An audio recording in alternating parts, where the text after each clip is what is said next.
Next up, a quick little concept. We're going to talk about aliases.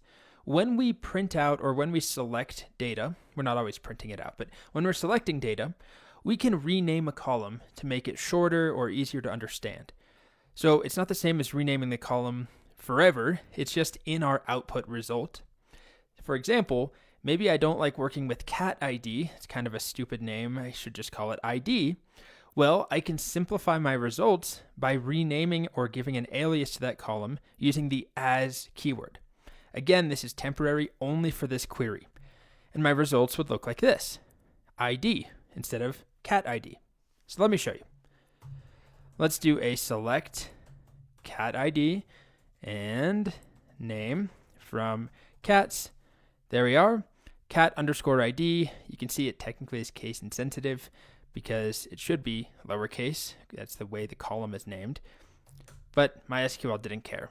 Anyway, cat ID and name. I don't like cat ID. It's just too long. I need to shorten it. So I can rename it if right after the name of that column I'm selecting, I put as and then some other name. We have ID. But again, if I describe cats, it's still called cat ID. If I select everything, let's just select star from cats, it's still called cat ID. It was just a temporary thing. So let's do one more example. Let's do name as kitty name. Sure, from cats. And our output has the column name kitty name.